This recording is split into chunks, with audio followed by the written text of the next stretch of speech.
Hey guys, welcome to Sarah and Kaitlyn. As you can see, I'm Sarah. Kaitlyn is not here for today's video, and our channel is called Sarah and Kaitlyn, and we are your best friends.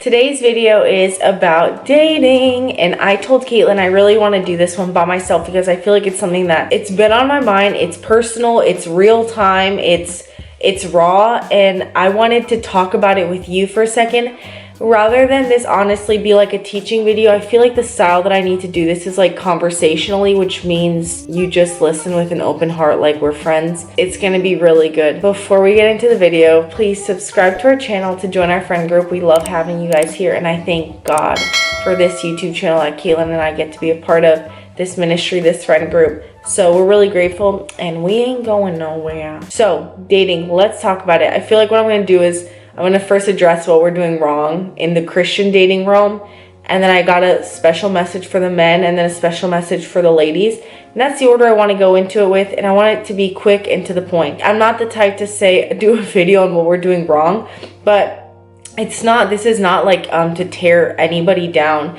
It's just to call out some things that we do wrong in dating, especially as Christians, and it's hurting all of us in the long run. So a few things that we do wrong in Christian dating is when you first meet somebody, you guys, if you go to a Christian school or wherever, plug in if you're a Christian, and you want to do things the right way and the God-honoring way, and also you're not planning on having sex until marriage, and you want to do this thing intentionally, these are some things that we could end up doing wrong. Nala, please get back in your place.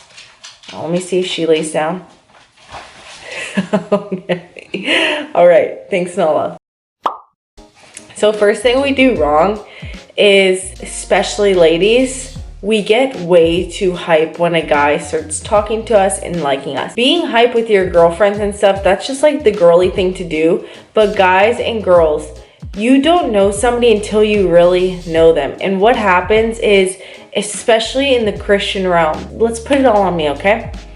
I meet this guy, and the first 2 weeks are amazing. Oh my gosh, there's so many signs. I feel a connection. There are signs. I'm journaling. This is crazy. The stars are aligning. He's also pursuing me. So we're all good here. This is amazing. Could this be the one? And within 3 weeks, you're already so nervous. What's gonna happen? All these things. And maybe by the end of the month, because y'all went on a few dinner dates or you hung out, maybe it's already assumed that y'all are exclusive, whether or not, he asked for it to be official. And boom, now we have a relationship within 1 month in knowing a human. How many of you guys have met a friend in high school or in college or in middle school?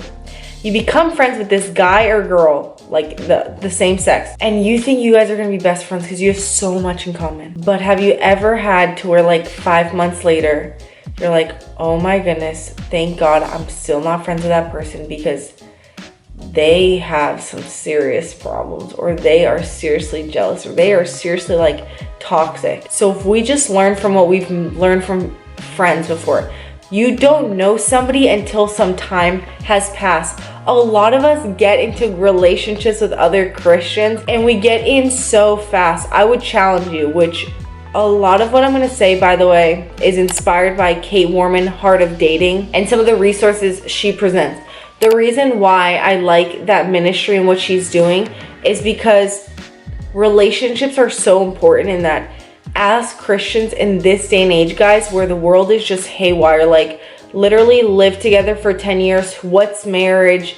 What is a gender? It's just this world is so crazy, and we need to be entering into marriages with solid people, us being healthy and solid, them being healthy and solid, so that we raise our children healthy and solid in a world that is so lost. And so I'm all for creating healthy people for healthy relationships. That way we can have godly, God-honoring marriages that would impact the world around us. So go on to her resource, and what she does is challenge you, wait at least 90 days before officially becoming exclusive. And what that would actually look like is, for us ladies, it's really hard to not become exclusive because low-key. Some of us can be insecure that they won't wait long enough, that they might literally like walk away if we don't get exclusive quickly, and we do all these things to hold on to a guy because we kind of have certain insecurities, which, by the way, God would love for us to walk through that with him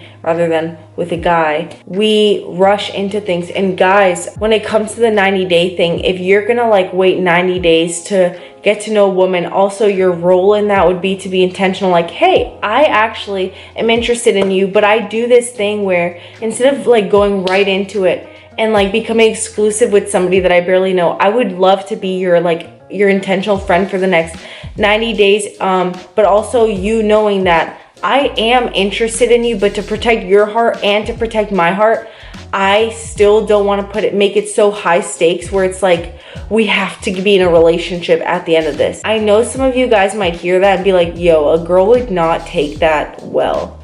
But I have to say, if you are praying about it and if you are seeking the Lord, the right women will take it the right way. The wrong women won't take it the right way. And that's how you filter it through. And same with you girls. If a guy will not wait for you for 90 days, if he cannot handle just being your friend and it filters him through, good. The challenge did its job. It filtered a man who wasn't willing to actually get to know your heart. Maybe he just wanted you because you were attractive, because you could maybe make him feel better about himself, and vice versa, guys. If a girl doesn't also want to just get to know you for you, maybe she just wanted you like an object. Maybe she just wanted to prove to her friends that she could get a guy. And so you filtered out a woman who didn't want to actually get to know your heart, and the process has worked. Now imagine though, if instead of like doing it the long and patient route, you just rushed into it, and who you ended up dating was somebody who was not willing to take time to just get to know you. Then that's why we end up with so many brutal,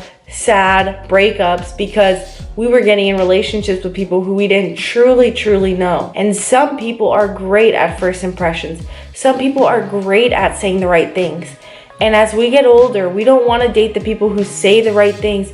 We want to date the people who actually have character that stands true through time. Like, they don't tell you that they respect their father or their mother. Through time, it's proven that. They don't tell you that they respect and that they talk kindly about people, but through time, you have seen how they actually handle conflict, what they actually say. And no, we're not, this is important, we're not waiting here like we're testing them, analyzing pass or fail. No, because what they do is their business. Like, we're not judging the male or the female to see if they pass or fail. We're just observing and being graceful too. And if it doesn't work out, the goal is for it not to be this huge, devastating, my hopes of all relationships are over. And I do that a lot too. So I'm not just saying that that's like a weird thing. But the goal would be that rather it's like this heartbeat with the Lord where it's like, God, I love this opportunity to get to know other guys. And if you're a guy, I love this opportunity to get to know women, God. I honestly pray that I would learn a lot from this whole journey of getting to know the opposite sex. And I really want to be in a relationship with somebody, but I also want to do it the right way where I'm not like rushing in because I'm scared that you don't have a good person out there for me. We would love to be secure. And so one thing we definitely do wrong is rush in. And I think honestly, like, that's the biggest thing with dating that we do wrong. It's just that whole like impatient thing. And ever since I wanted to do this video, that was the main thing that I wanted to touch on. And now for the guys, I have a special message. I've actually been praying for men, for all of you, for you men. I've been taking personal time, even with my friends too, to be praying for God to raise up men of God who would have like a fire in their heart to do the right thing, to be righteous, to be pursuers and not wait on being pursued, to be bold even though they've been rejected before, to be fearless even though there is a lot of fear surrounding you. I've been praying for you because I know that a lot of the guys I've talked to lately, like, there's big fear of rejection. There's big fear, and you guys are starting to like play more games and like assume or figure out what a girl is doing when she says this and what does she mean when this, and it's a lot of behind the scenes assumptions here rather than communicating. And I just want to encourage you and tell you that you are meant to be bold. You are meant to be prayer warriors, meaning I know you might like have insecurities and you might be scared, but go to the Lord in prayer for that. Don't just accept that for how you are. Start to desire to become more emotionally capable of going from childish ways to manly ways. The Bible says, once I was a child and I acted like one, and then I grew up. It's time for you men to grow up. And maybe if you didn't have a father who showed you what it was like to be a man who boldly and fiercely communicates, pursues, does things even though he's scared. If you didn't have that, I believe God is going to teach you that, and God's grace will be enough to teach you even if you haven't been taught that around you. But it's time for you men to be bold, and especially bold in your communication, especially bold on keeping it clear with the opposite sex. We have to be clear, and no more playing games, you guys. We don't want to play games, and games looks like making assumptions. Games looks like waiting between communications. Game looks like basically wanting a woman to be served on a platter, like, oh boom, she's proven herself to you, like she won't reject you. Why are you waiting to make sure that it's 100% safe? Just go for it. If not, you're saying that you're scared, and you don't need to be scared, for God is your rock and your protection. He's your refuge. And yes, I know, like, your heart has been broken before, and you've probably been hurt, rejected, or maybe even you've been objectified, and a lot of girls have liked you and it seems like they only like you for their looks. I get it. Like, you've probably been really, really hurt. And the good news is that God can be your rock. God can be your rock. And then for the ladies, I love you ladies because I'm a lady. So when I speak this, I'm speaking this to myself as well. I've also been praying for the ladies of this whole world, in all parts of the world. And I've been praying for us to be more secure in the Lord, because a lot of us are dealing with insecurities, like big insecurities, and they're bigger than ever. And it has to do with our bodies and our faces and our personalities. And we wonder if we're enough, and we wonder if we'll ever be loved for who we really are. And God is here telling his daughters that you are enough, but you will not ever find your full worth in another human being, a man, in telling it to you. Only God can fill those broken cisterns in your heart. Only God can do it. And for us ladies, the things that we really want is to be really loved, to be cherished, to be protected, to be held, to be spoken to be thought of.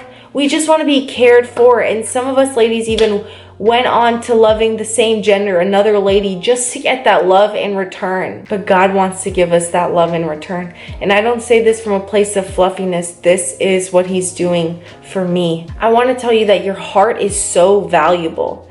Your heart is worth cherishing. And what happens, ladies, is we go and hang out with guys and we hand everybody our hearts.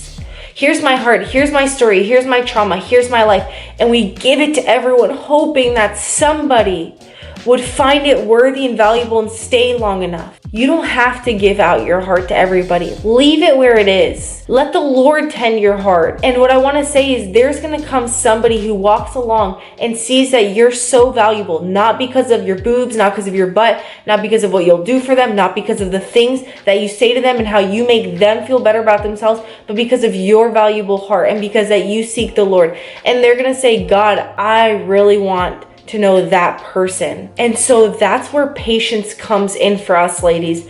We need to be patient. We live in a culture that is so impatient. Me too. We want it like that. I feel like God is calling us ladies to something greater, and it's called patience. Being patient in a world that wants all of its pleasure satisfied now. I know you have dreams and desires.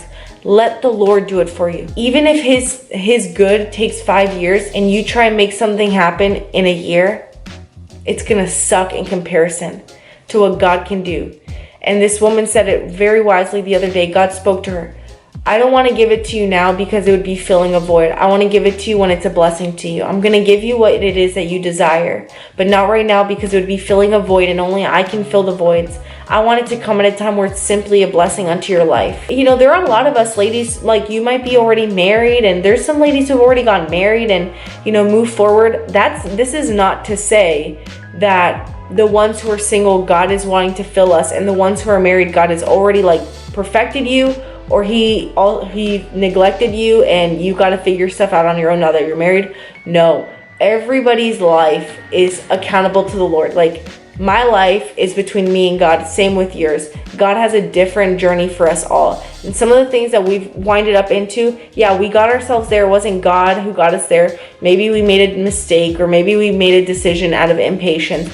But that's okay too, because God is a redeemer. So I promise you today, if you go to the Lord with a mess that maybe you created in dating or in something, God will get you out of the mess. Oh, how he would love to receive the glory for saving his children. He loves to do that. That kind of wraps up the dating video. I feel like more than anything, it was a speaking life over you video, but I just remember it was revolutionary when I found out that I was dating the wrong way, and it was about getting exclusive with the first person that I talked to.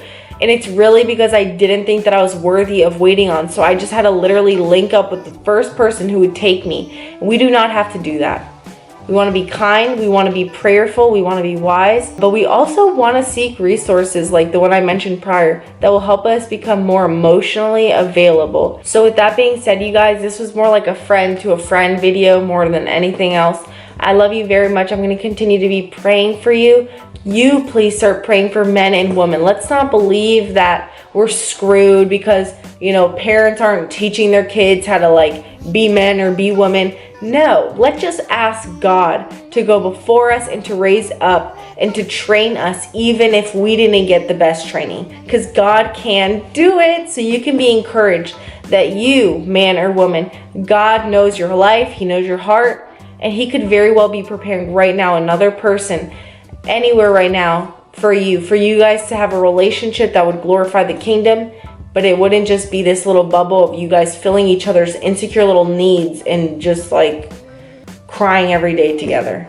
All right, I highly doubt that's happening, but you get the point. With that being said, y'all, I love you so much. Please subscribe to our channel, and we will see you in the next video. Bye.